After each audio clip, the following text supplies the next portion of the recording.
Technical debt is the organizational, project, or engineering neglect of known good practice that can result in persistent public, user, customer, staff, reputation, or financial cost.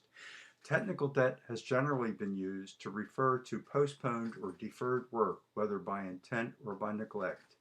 Incomplete or shoddy work extracts a persistent cost on ongoing software operations. In addition, corrective rework costs more than doing it right the first time. Technical debt is typically viewed as a problem to recover from once it has occurred. However, a better strategy is to systematically anticipate and avoid the conditions that contribute to technical debt in the first place.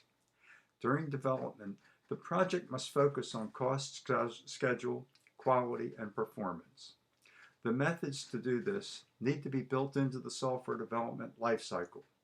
The intended outcomes include on-budget, on-schedule deliveries of defect-free components and systems, traceable to requirements, with managed and controlled frequency of releases that sustain user operations. Some argue that technical debt should be limited to intentionally deferred work, as though incurring technical debt is a calculated risk.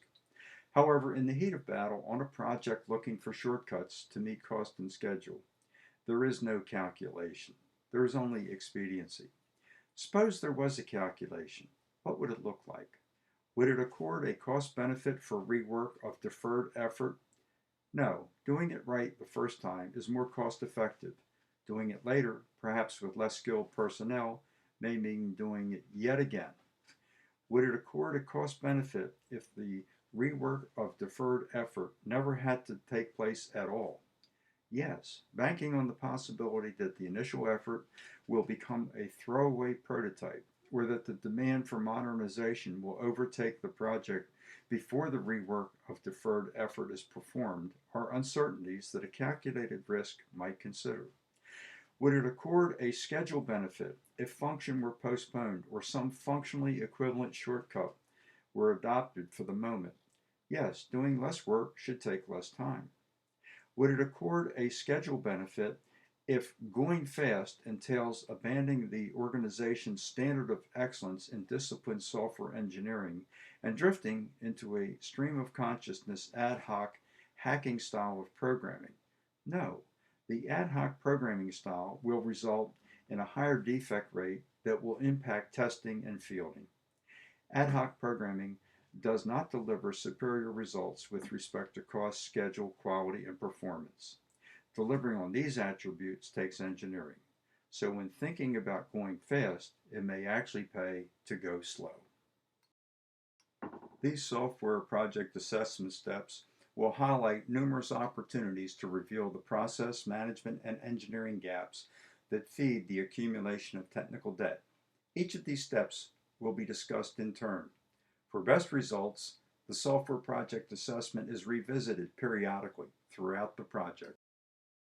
The first step is to rate the project goals according to priority, then by readiness to perform, and finally by actual performance. The second step is to understand the product and service mix by identifying the types of activities or service delivered by the project. The manner in which a software project is managed is determined by its need to balance the management of its commitments, the quality of its products, and the skills and resources of its people. Based on project goals, these elements are blended in various ways. These modes of software project management are identified. The third step is to designate low, medium, or high as the software project management mode. Low software project management is employed in the context of low services providers supporting code, test, and maintenance, where the software product engineering mode is ad hoc programming and where the project goal is cost. Here, requirements are the needs of the client. Plans may not be documented. Estimation is a continuous adjustment of levels of effort. Tracking is based on current actuals versus total budget at completion. And releases are customer-driven and possibly frequent. Medium software project management is employed in the context of high services and low product providers, where the software engineering mode is structured software engineering, and where the project goals are cost and schedule. Here, requirements revolve around both the needs of the client and the needs of the product. Plans are prepared for the next increment milestones. Estimates are based on staff experience. Tracking is based on current actuals versus inception to date budget. Replanning is event driven, and release frequency is change driven. High software project management is employed in the context of a high product provider where the software product engineering mode is disciplined software engineering and where the project goals are cost, schedule, and quality. Here, requirements are the needs of the product. Plans are integrated for all phases and product components. Estimates are based on history data. Tracking employs estimate at completion and earned value. Replanning is periodic, and release frequency is periodic based on change analysis and release planning. The quality of delivered software is largely determined by the number of defects inserted and the number of defects detected. Various complex parameters interact to affect this result. The values for these complex parameters revolve around the software product engineering method being practiced. Three modes of software product engineering practice are identified as ad hoc, structured software engineering, or disciplined software engineering. The fourth step is to identify the software product engineering mode on the project.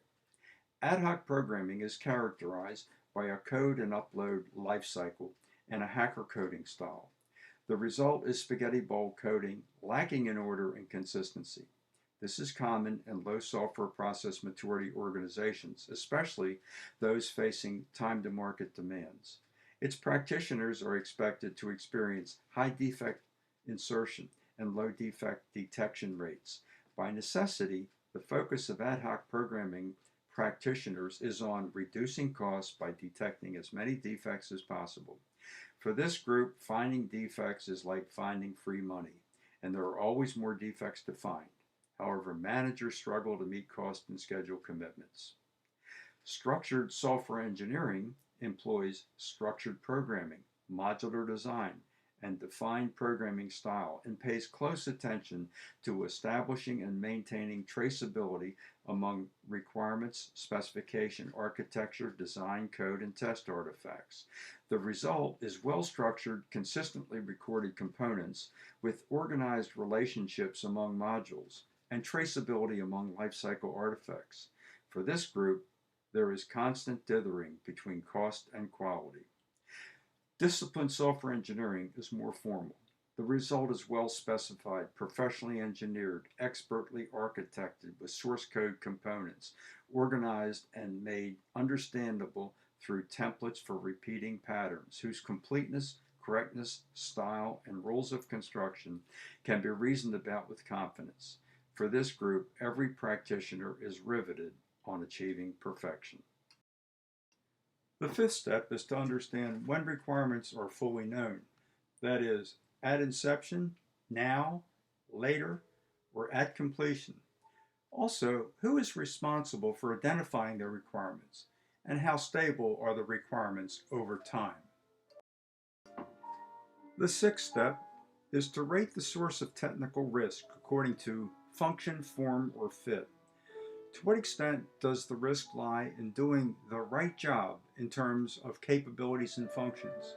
And to what extent does the risk lie in doing the job right in terms of architecture and performance?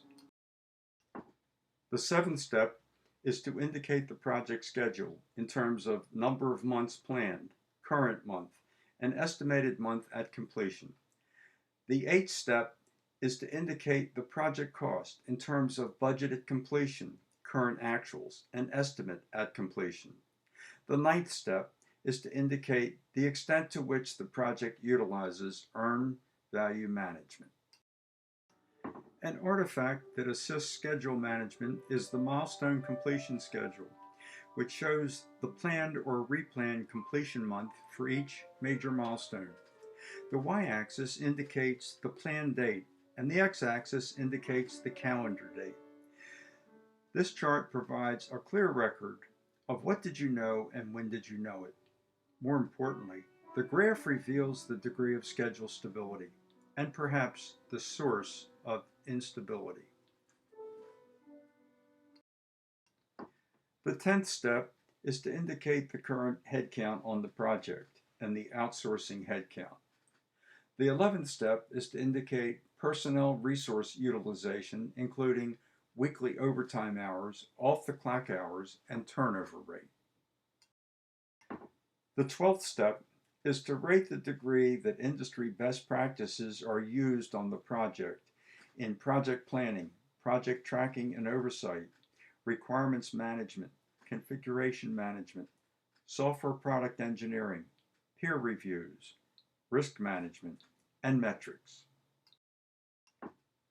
The 13th step is to indicate whether metrics are being used, including product size, time, effort, productivity, change, defects, complexity, release frequency, and span of responsibility.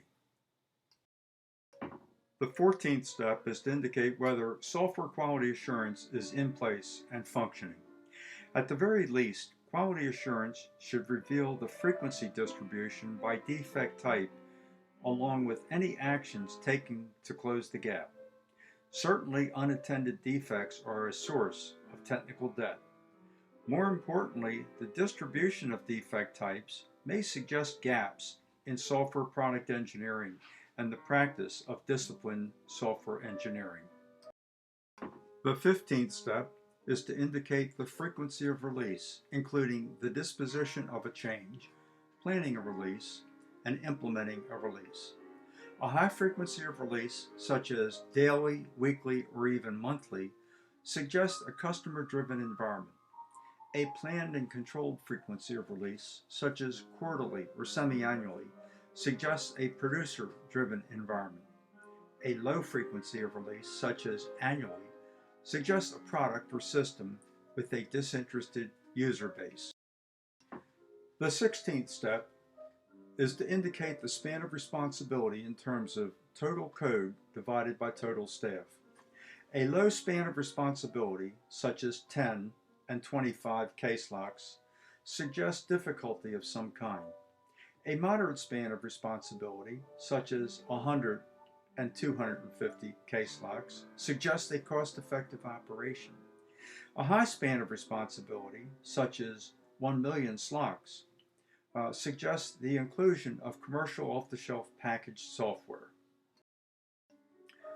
The 17th step is to indicate to what extent incremental development is being employed in terms of the number of delivery stages and the number of design levels.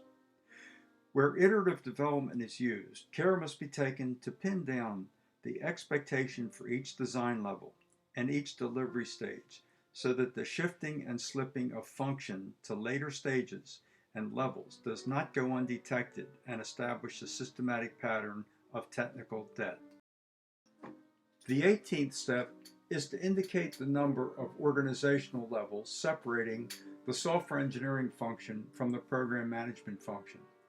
The degree to which the software engineering function is separated from the program management function provides an opportunity for undetected technical debt to be incurred. Where there is an impedance mismatch between technical management and senior management, the opportunity for accumulating technical debt is enlarged. Finally, the 19th step is to indicate the extent to which the project or organization is incurring technical debt. It is expected that the organization or project response to steps 1 through 18, the preceding steps, will substantially inform this determination. Here's my contact information. I would be happy to receive questions and have discussions with people on this important subject.